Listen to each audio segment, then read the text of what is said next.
Hello class 9th। आज हम गुरु नानक देव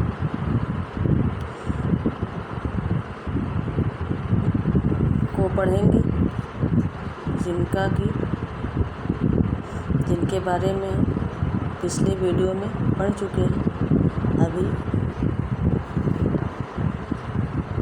और उसके बाद का भाग आज हम पढ़ेंगे। गुरु नानक की जिन विशेषता पर लेखक बल दे रहा है वह है उनकी मीठी वाणी।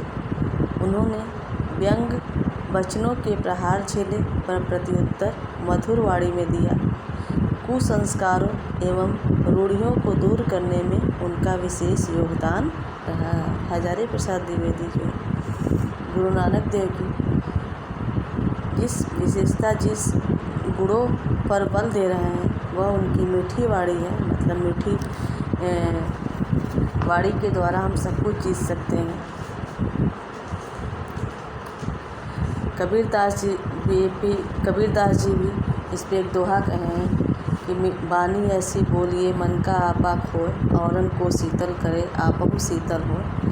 तो गुरु नानक देव भी, उनके ऊपर अगर किन्हीं ने व्यंग वचनों के प्रहार किए, उनको कटु वचन बोले, तो उसका उत्तर उन्होंने मधुर वाणी में दिया।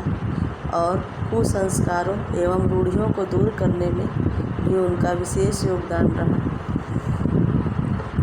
और गुरु नानक देव की तुलना लेखक ने शरद पूर्णिमा के निर्मल चंद्रमा से की है। आज उसकी याद आए बिना नहीं रह सकती। वह सब प्रकार से लोकोत्तर है। उसका उपचार प्रेम और मैत्री है। उसका शास्त्र सहानुभूति और हित चिंता है। वह कुसंस्कारों के अंधकार को अपनी स्निग्ध ज्योति से भेदता है। मुरमुस प्राणधारा को अमृत का भान उड़ेल कर प्रवाहशील बनाता है। वह भेदों में अभेद देखता है, नानात्व में एक का संधान बनाता है। वह सब प्रकार से निराला है। इस कार्तिक पूर्णिमा को अनायास उसके चरणों में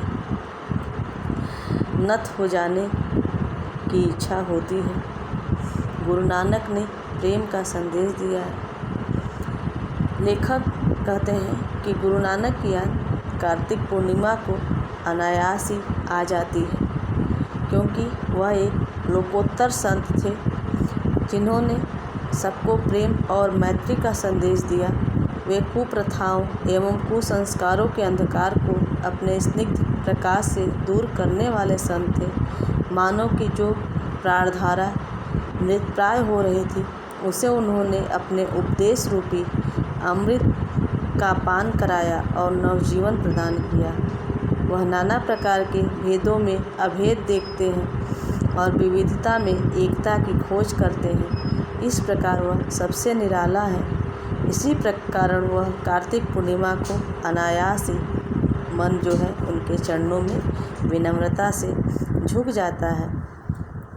और उनका कथन है कि ईश्वर नाम के सम्मुख जाति और कुल के बंधन निरर्थक है, क्योंकि मनुष्य जीवन का जो चरम प्राप्तव्य है वह स्वयं प्रेम रूप है। प्रेम ही उनका स्वभाव है, प्रेम ही उनका साधन है। अरे वो मुग्ध मनुष्य, सच्ची प्रीति से ही तेरा मान अभिमान नष्ट होगा, तेरी छोटाई की सीमा समाप्त होगी, परम मंगलमय शिव तुझे प्राप्त होगा। उसी सच्चे प्रेम की साधना तेरे जीवन का परम लक्ष्य है। बाह्य आडंबरों को तू धर्म समझ रहा है, मूल संस्कारों को तू आस्था मानता है। नहीं प्यारे, यह सब धर्म नहीं है।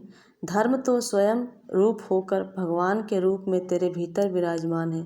उसी अगम अगोचर प्रभु की शरण पकड़। क्या पड़ा है इन छोटे अहंकारों में, ये मुक्ति के नहीं बंधन के हेतु हैं। गुरु नानक जी कहते हैं कि प्रेम ही जो है मानव जीवन का चरम प्राप्तव्य है, और इसी प्रेम को पाकर मानव मान अभिमान से मुक्त होता है। यही प्रेम उसके अहंकार एवं क्षुद्रता को नष्ट करता है, और इसी को पाकर वह परम मंगलमय शिव को प्राप्त कर सकेगा।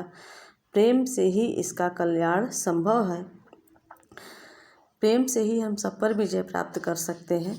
गुरु नानक ने प्रेम का उपदेश दिया और बाह्य आडंबरों का खंडन करते हुए कहा कि ये बाह्य आडंबर धर्म नहीं है। धर्म तो परमात्मा के रूप में तेरे भीतर विद्यमान है।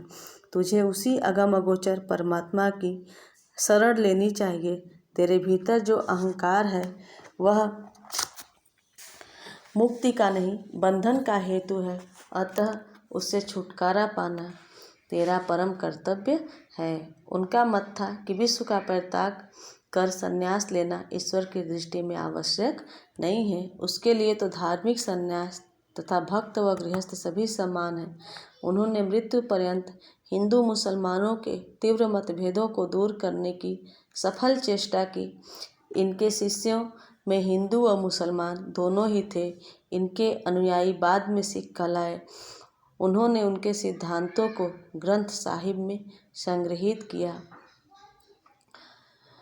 गुरु नानक ने बाह्य आडंबरों का खंडन करने, अहंकार को त्यागने और प्रेम को हृदय में स्थान देने का उपदेश दिया। उन्होंने यह भी कहा कि धर्म का मूल स्वरूप अगम अगोचर परमात्मा है जो तेरे भीतर ही विद्यमान है। किसी लकीर को मिटाए बिना छोटी बना देने का उपाय बड़ी लकीर खींच देना। क्षुद्र अहमिकाओं और अर्थहीन संकीर्णताओं की क्षुद्रता सिद्ध करने के लिए तर्क और शास्त्रार्थ का मार्ग कदाचित ठीक नहीं है। सही उपाय है बड़े सत्य को प्रत्यक्ष कर देना। लेखक का मत है कि किसी लकीर को बिना मिटाए छोटा करने का उपाय है बड़ी लकीर खींच देना। गुरु नानक ने समाज में व्याप्त अहम भावना एवं संकीर्णताओं को बिना तर्क के क्षुद्र सिद्ध करने हेतु बड़े सत्य को प्रत्यक्ष कर दिया। उन्होंने शास्त्रार्थ का सहारा नहीं लिया, अपितु सिख धर्म की स्थापना कर उन संकीर्णताओं की क्षुद्रता सिद्ध कर दी और जनता को बड़े बड़े सत्य के सम्मुखीन कर दिया। हजारों दिए उस महाज्योति के सामने फीके पड़ गए। भगवान जब अनुग्रह करते हैं तो अपनी दिव्य ज्योति ऐसे महान संतों में उतार देते हैं। भगवान जब संसार पर कृपा करते हैं तो अपनी दिव्य ज्योति गुरु नानक जैसे संतों में उतार देते हैं। और ऐसी दिव्य ज्योति चुपचाप नहीं बैठती, अपितु सक्रिय होकर लोगों को ऊपर उठाती है, उनका उद्धार करती है। एक बार जब यह ज्योति मानव देह को आश्रय करके उतरती है तो चुपचाप नहीं बैठती, वह क्रियात्मक होती है। नीचे गिरे हुए अभाजन जनों को वह प्रभावित करती है, ऊपर उठाती है, वह उतरती है और ऊपर उठाती है।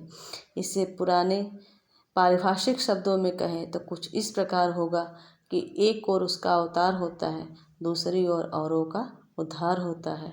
अवतार और उद्धार की यह लीला भगवान के प्रेम का सक्रिय रूप है, जिसे पुराने भक्तजन अनुग्रह कहते हैं। परमात्मा की जो दिव्य ज्योति होती है वह संतों के रूप में अवतरण करती है और दूसरों का उद्धार करती है। अवतार और उद्धार की लीला परमात्मा के प्रेम का सक्रिय रूप है, जिसे पुराने भक्तजन ने ईश्वर का अनुग्रह या कृपा कहा है। और पुराने भक्तजनों के अनुसार ईश्वर का यह अनुग्रह अपनी दिव्य ज्योति को संत के रूप में अवतरित करना और संतों के उपदेश के माध्यम से लोगों का उद्धार करना है।